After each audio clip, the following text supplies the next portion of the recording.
y a pas de recette miracle, hein. Moi je sais que pas plus tard que hier, voilà, des fois j'ai des petites difficultés avec ma femme parce qu'elle me dit tu rentres super tard, etc. Oui, sauf que le problème c'est que quand tu restes à 22h, tu sais pourquoi tu restes jusqu'à 22h au boulot. C'était très dur parce que quand j'étais pas à Guyalière, je culpabilisais de pas être à Guyalière, qui était un peu mon premier bébé quelque part. Et quand j'étais quand j'étais à Guyalière et donc pas avec ma fille, je culpabilisais de pas être avec ma fille. Bon, au final, ça se goupille bien. Il faut savoir s'entourer, il faut s'organiser, c'est comme tout. Et au final, voilà, c'est pas un frein la famille, au contraire. Pour parvenir à tout concilier, être organisé ne suffit pas. Il faut également couper avec son job quand on rentre chez soi. Savoir se donner des limites, chose qui est très difficile à faire au tout début de la création. Mais il faut savoir peut-être se déconnecter, couper le portable, arrêter de regarder les mails quand on est à la maison, pendant les vacances ou les week-ends.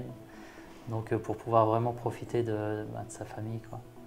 Essayer de travailler sur soi et avoir un équilibre en tout cas, d'essayer de faire au mieux.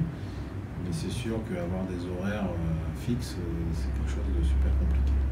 Donc on essaie de faire une part à sa famille à des moments précis, puisque dans le domaine d'activité où on est, on ne se repose jamais. C'est pas évident, ça c'est clair, parce que la vie d'entrepreneur c'est extrêmement prenant.